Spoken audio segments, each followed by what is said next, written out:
Hello everyone, welcome to our Let's Play series of Torment, Tides of Numenera. This is Colonel RPG as usual, and I'm very happy that you chose to join me today as we talk to Almas, the Soul Keeper. It's interesting because Almas is the plural for soul in Portuguese, whereas Alma would be the singular. It's actually Alma, isn't it Alma the name of somebody in Silent Hill as well? Anyway, we are inside a tavern called the Fifth Heart. Something. Can I see it over here? The Fifth Eye. I was right. The Fifth Eye. And I am trying to find a place to sleep. I don't know how much I'm gonna have to pay for it, but I do have a baseline for the cost there. Hopefully, it's gonna be like 20 shins or something like that. In that case, I'm gonna go right ahead. But before we talk to this ghostly woman over there and the Almas up there, dude. I don't know if it's a girl or a boy, but or a man or a woman. It doesn't matter. So let's first have a chat here with Feriok. I don't think that he's one of the guys that we need to talk to in regards to. Wait a minute, maybe these are the because we need to hire some soldiers for the endless battle. And I pressed J, and it took a little while for it to activate. Secondary quests: a call to war. So let's see. Can I? Okay, there we go. So, a woman named Clarion, has asked me to convince some veteran warriors. It doesn't tell me who they are. Clarion, okay, so trying to recruit 5. So, it's Leto, Feriok, indeed. Okay, so I need to have a chat with Feriok. Hopefully, he's gonna let me sleep. What do we have over there? These pipes are pumping fluids from somewhere outside the bar. Someone added the spigots later, so the fluids probably weren't intended for drinking. Oh boy. You can hear liquid coursing through these ancient pipes. This whole building seems to predate the 9th world, as does most of the city, to be honest. This fancy couch might have come from an aristocrat's house, except for the stains and the smell of vomit. And Sir Arthur is over there. This booth was once a metal tank that held some sort of liquid. And over there we have an odd lilting song occasionally rises from within this machine, as if a musician is trapped inside. Is it? Why does it only do that occasionally, though? This booth was once again made of to contain scrap yeah. There's a few of those. Oh, so I thought this was like a. So this is just a booth over there. I thought it was like some lava pool or something because it's all ghostly and stuff. Anyway, let's have a chat here with Feriok. Let's save the game before that, though, so I don't screw anything up. And see what he has to say. The bartender is a tall, powerfully built man with nut brown skin and a bushy beard. He radiates strength and confidence. He moves with speed. Wait a minute, I see things moving around. What is that? What? Why are your glasses floating and serving themselves? Okay. Okay, well, let's go back to this guy. He moves with speed when necessary and remains almost motionless when the rest of the time, like a predator waiting to leap. Yet, when he prepares a drink, he doesn't touch a thing. His brows furrow slightly, and the bottle and glasses lift by themselves. So that's what it was. When he sees you, he smiles broadly, and immediately a bunch of glasses just lift. Welcome to the Fifth Eye, friend. I'm Feriok. Feriok's mind is a careful blank. You can't read anything from him. Okay, so let's see. Can you tell me about this place? The Fifth Eye is a bar for psychics. At least it is now. In the prior worlds, near as we can tell, it was an old pumping station. All these pipes lead down to some reservoirs deep beneath the city, and they pump whatever is in the reservoirs up there. Or up here. He laughs. Anyway, some damn fools started drinking from the pipes, and some others fools started in too. Oh, some of them died, but some got drunk as hell. After a few whiles, vague enough for you, they got pretty good at figuring out which were safe and which weren't. And that's when they figured they'd start making money off the place. Reason psionics flock here is because the building dampens out the psychic noise of the city. Oh, so that's why when we got in here, all the noise just stopped. I noticed that last episode and it was really weird. He grins. The drinks help too. Leto talks. Yeah, Feriok means to say that he is only involved in delivery of these drinks rather than their creation. Given his skill, this is the only right and proper. He throws a hand across his forehead, Feriok does. I've been maligned by this desert-dwelling interloper, he says. So you said this is a bar for psychics. What does that mean? Means this is a place where psychics can unwind. Get away from the city, get away from the noise. You know what it's like to be a psychic? Let me paint a picture. Imagine every time you're going to sleep, someone comes and starts screaming in your ear, or objects in the room start whispering about how they want to burn, or they might tell you their secret names and how to make them float and dance at your command.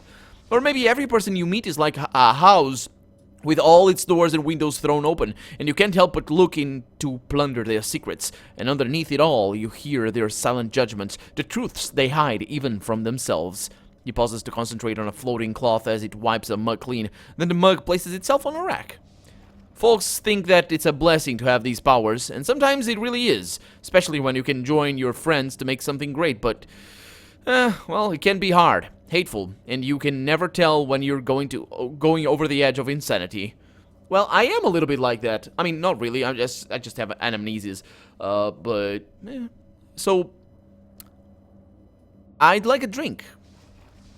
Oh, you're in for a treat, friend, a real treat. Assuming you can possibly assuming you call the possibility of a toxic reaction a treat, of course. He points at the various pipes on the wall. We have positively identified some of these as safe. Smaller subset here are as inebriants or as hallucinogenics.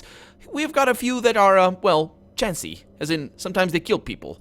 The cost of a safe drink is 3 shins. Experimental ones, those are 10. Sure. Give me one of those experimental ones, the chancy drinks. We've got this strange black ichor, thick enough that it's almost chewy. There's a pink sludge that's a brown entheogen, but its strength varies and sometimes kills people. We have one that smells like Eltaban fruit, and we sometimes use that one to get rid of stubborn grease stains. It's acidic, but, well, maybe it's an acquired taste. Okay, so we got the grease cutter, the pink sludge that is true strong. I'm gonna go with that. In the black ichor, I don't think I want that. I mean, we're probably gonna increase our things in here by doing this, but I don't know which one it is. So I'm not really sure if the game what's gonna happen. But let's go with the pink sludge. I mean, it's pink, so it might be a little bit better. He raises an eyebrow, and a heavy glass veers over the tap. The tap opens, filling the glass with an effervescent pink slop. The glass drifts over to you. Feriok dusts off his hands theatrically, though they never touched your glass. He grins. Drink carefully, don't overdo. But you have already quaffed it. It is thick and flavorless, but its effects are fast-acting. Your muscles seize, including your heart. Death snatches you so abruptly that you hardly notice the transition.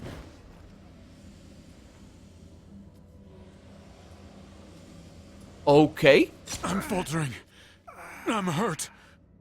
Are you? What happened? Is this like in the original Torment? Oh, it is. I can't say I expected you back so soon, says the Spectre. Something feels odd about this man, but it takes you a while to put your finger on it. It's his thoughts. They aren't there, or rather, they're there, but they're indistinct. A kind of white noise that blends in too well with the background hush of this place. Why am I here again? You died. I mean, not dead, but you came awfully close. He leans in. You should be more careful out there, for both of us. So, you're always here? Where else would I be? Well, I found the resonance chamber that you told me about, but it's broken. Yeah, I saw that. I don't see everything you do out there in the world, but I definitely saw that. You have to find a way to fix it. So, what should I do now? With the chamber broken? I'm not sure. We need to find someone who can fix it. That chamber is our only hope. Without it... yeah. So, how do I get back this time? The portal's still there. I don't see why it wouldn't work twice. So, your thoughts are fuzzy. Why can't I read them? His voice is dry, but his smile takes some of the sting from his words. I imagine it's because we're in a place of pure thought. It's a construct of pure thought, and that our conversation is taking place on the level of thoughts. Most things here aren't real. It'd be like reading your own mind. Oh, so that's why it's always, you know, fleeing from me. It makes sense. It's pretty cool. I asked about this before. What's this place?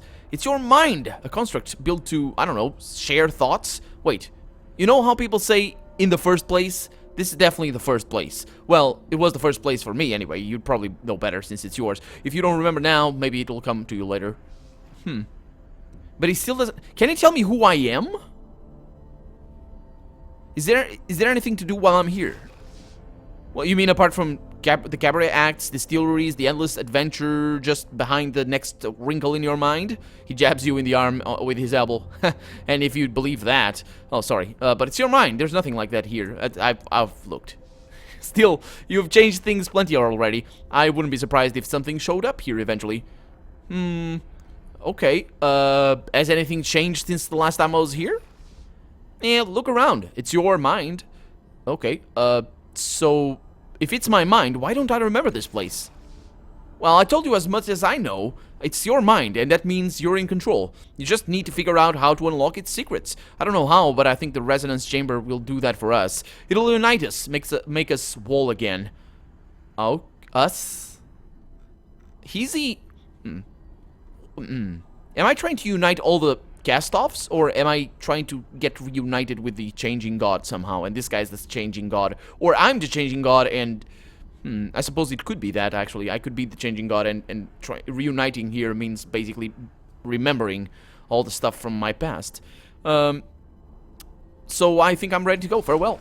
Good luck. Yeah, so that's the portal over there, and that's the broken portal to the original place. Let's look around a little bit, but it doesn't look like anything's changed, to be honest. What's the background like? Just stationary. Looks like, I don't know, some sort of spatial landscape or something. I wonder where I leave.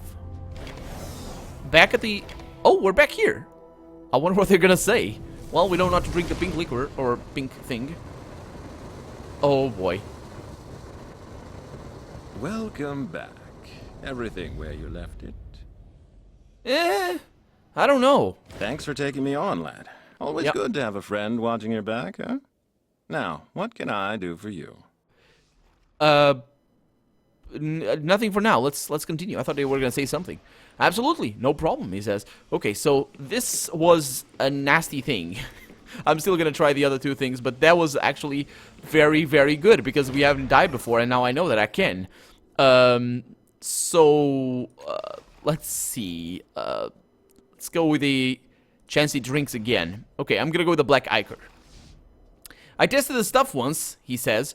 I don't remember much about the time afterwards, but I was raving about holes in reality. Well, here's your drink. A strong glass bowel floats under a pipe, a spigot turns, and the ichor oozes from it. You can smell it from here. The bowl floats back to you all without Feriok touching it. Drink fast is my advice, he winks.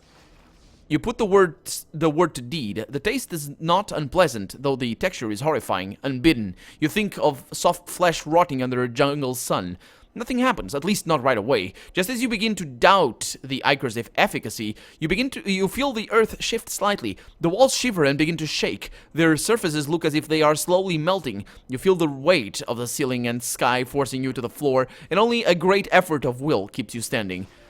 Rents begin to appear in the flat surface of the bar, in the walls. Scabrous tissue rims their edges, and a deathly chorus pipes through in a register almost too high to hear.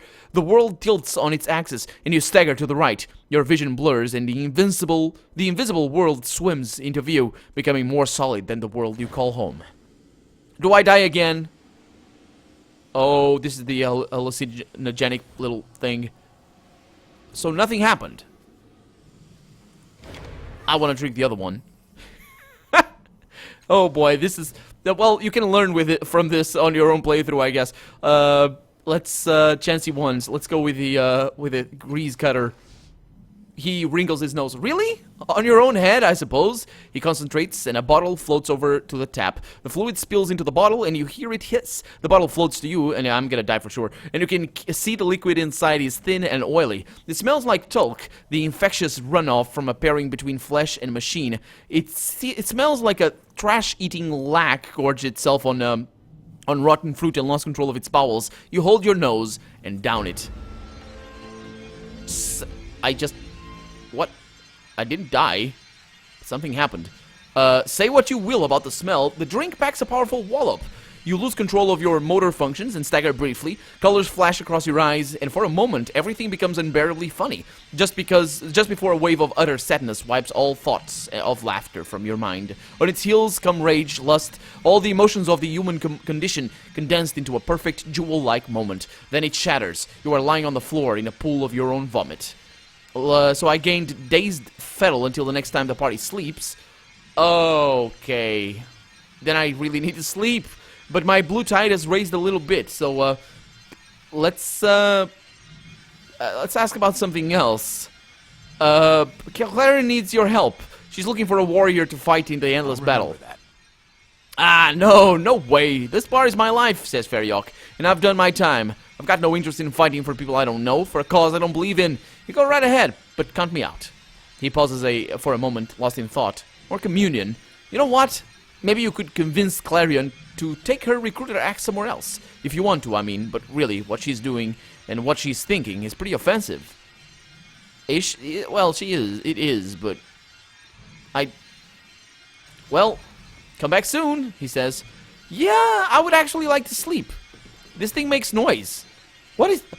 Oh, now we don't... What?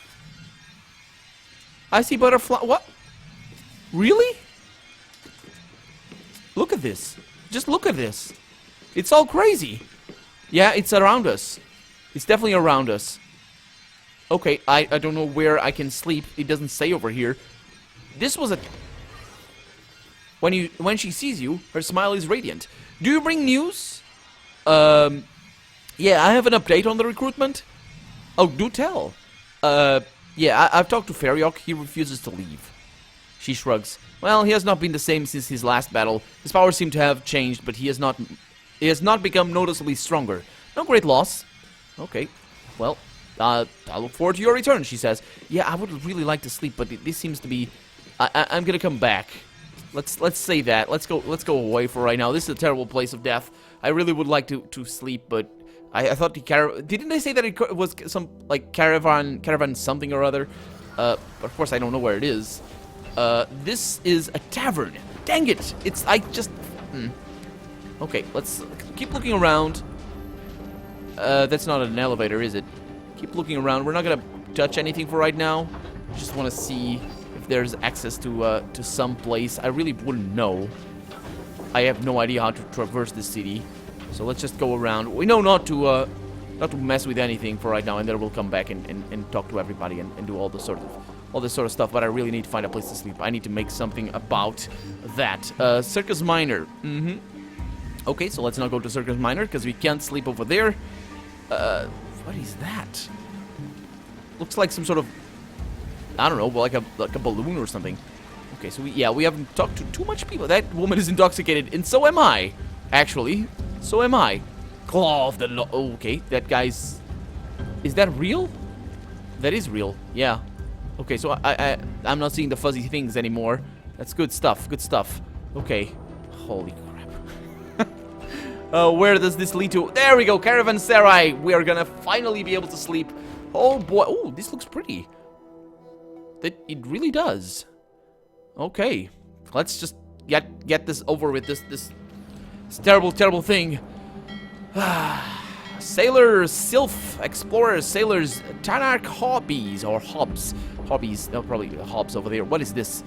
The technology that suspends the tables prevents them from being easily flipped, dragged, or moved. Given the location, this is probably a good thing. Oh, is it? Is it now? Let's see. Explorers around. I've got a barkeeper over there. How's my money situation looking, by the way? Pretty good. I'm satisfied with that. I'm probably gonna end up selling the oddities that I have around here. Let me save the game there. Sylph, what about you, sir? What do you have for me? Oh, it's a lady, a pretty young woman as well. A pretty young woman stands unnaturally still. Suddenly, her large glassy eyes spring to life with a rattle and quickly lock with yours before just as quickly snapping away. Her skin, as fair as porcelain, I don't know, is cracked beneath several layers of dirt and faded makeup. And on the side of her neck, you see what appears to be a small tattoo of vertical lines with glyphs etched at the bottom. For a moment, familiarity overwhelms you, disappearing as a minute shudder runs down her arms. Her gaze snaps back to your face, but not to your eyes. She's staring at your tattoo. Jerkily, her hand rises to touch her own. Well met. I am called Sylph. You note the slight pause before she pronounces her name. Her voice has a purring quality under which you can hear the spinning of countless gears. She coughs just once. Oh, she's a construct for sure then. She coughs just once and a small greenish cloud emerges from between her lips. How did you come by that mark? It's him. Or is... She thinks. What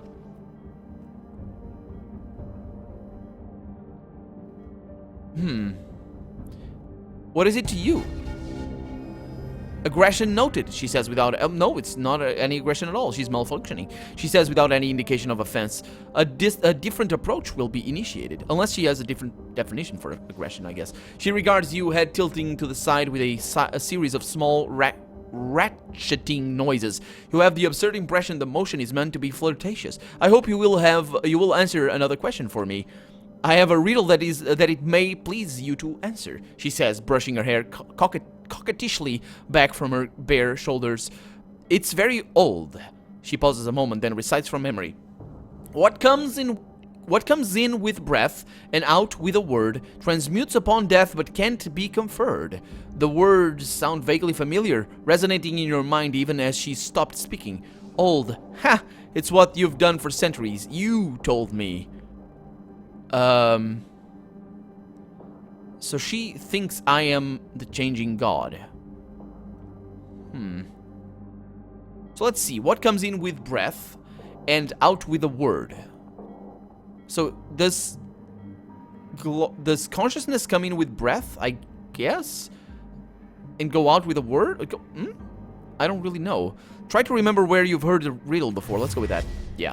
My skill, serving me there. You listen again to her words, feel the echo and weight of them moving in your mind. You see Sliff, garbed in the robes of an Aeon priest, her face in shadow.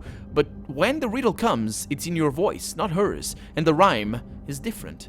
It arrives with first breath and leaves with each word, transfigured by death unless it's conferred. So it's kind of the same thing, but not.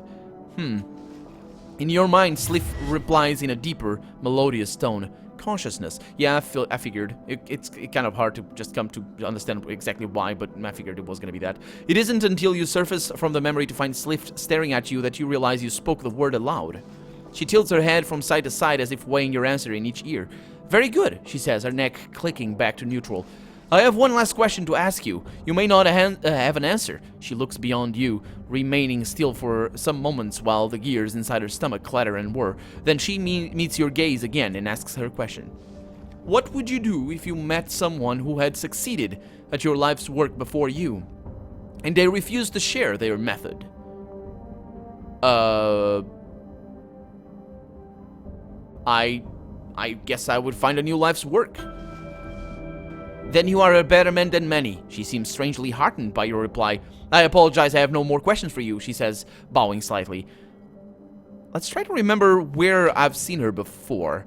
I'm gonna need to use my skill over here, and I'm gonna really gonna want to pass that thing because we're gonna sleep anyway. So let's see. An image appears in your mind of Sylph standing demurely, I guess, beside a richly clothed man who gestures at you impatiently. Sure, she's old, but she can still work. Still got that machine intelligence of hers running along nicely, like some others, he says. If you're lonely, she'll keep you company. If you're not, she'll keep quiet, won't you? He turns his piercing gaze on Sylph, who nods. Tell you what, I'll make you a deal, the man says, leaning forward conspiratorially. I got a male model out back who's a bit more banged up. I'll do you both for, say, 1,000 chins? He winks at you. A gentleman's got to have his options. I understand. Surely I do. He leans back, pleased with himself as the memory starts to fade. So do we have a deal? Then the memory fades. I guess we did. I guess we did have a deal. Or somehow, a deal to that extent. Who are you? I am Sylph, she states simply, inclining her head towards you with an audible click. I am at your service. Well, take care. Yeah, I'm not really sure what to make of that. Really not sure what to make of that. We got a few sailors around here. We got a child going up the stairs like a crazy little kid. And I guess he's a crazy little kid. Sagas is the great little city. I keep losing clothes here, though. Yeah, let's explore this a little bit more. Let's not talk to the barkeep. What do we have over here? Changing God cultists. They're probably not gonna mess with us for right now. We got silver orphans. And what is that? This spherical pot is made of a silvery metal interlaced with ribbons of energy. Okay, we got levies up there. And we got an airship captain. And folding screens provide the illusion of privacy to room occupants, if not the real thing. Oh, I guess we just found our place. Devices near the head of this bed move to match the current time of day, shading the eyes of their occupants. Okay, that's pretty good. We got an explorer. Let's just go ahead and just sleep, I guess. Tranquility is the name of this person. A woman as tall and graceful as a willow steps forward to meet you, or to greet you. She bows, then looks down at you with warm, gold-flecked eyes. "Welcome," she says, "to Tranquility's Rest. I am the proprietress, Tranquility. Are you looking for a place to take your ease?" As she speaks, a sense of delicious calm comes over you, and you find yourself wanting to agree with her. There is nothing you'd like better right now than the peace of solitude of a quiet room. Yeah, I'd like a place to sleep, please. The Tranquility smiles. "I am so pleased, and I'm sure you will be most comfortable. The price is 20 shins per person." Oh, that's actually quite expensive. Sure. I suppose it's cheaper than the other thing. "Thank you, my friend. Rest well." Yep, we finally found a place to sleep. And we're healed. Who's going to stop us now? We're rested. Everything is awesome. And I think I'm ready for a new beautiful day here. Let's go to the bar. I don't really know if there's a time thing. I don't think there's time in this game. I think it's just it's kind of always the same.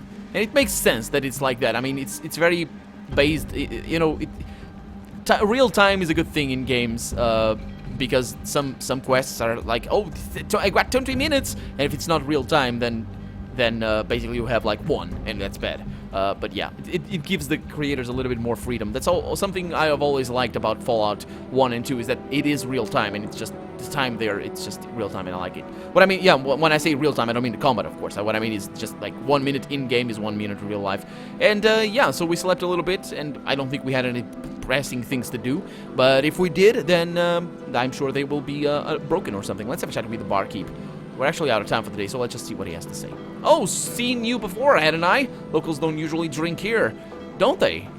Well, anyway, I am not going to drink here, apparently, because he doesn't actually sell anything. I don't really know what I was going to do, but I just figured, since he was the first thing I saw when I got in, might as well go there. Huh? Anyway, we're back over here. We're going to try and convince the soldiers to join us, or to join... Oh, man, that guy. To join the Endless War, because I think that would be an interesting thing for a character to choose to do. But for right now, I'm Colonel RPG, and this has been Torment, Tides of Numenera. I really hope you've enjoyed it, and if you did, go ahead and leave a comment, like the video, but above all, thank you so much for watching, and I hope I'll see you next episode. Bye-bye!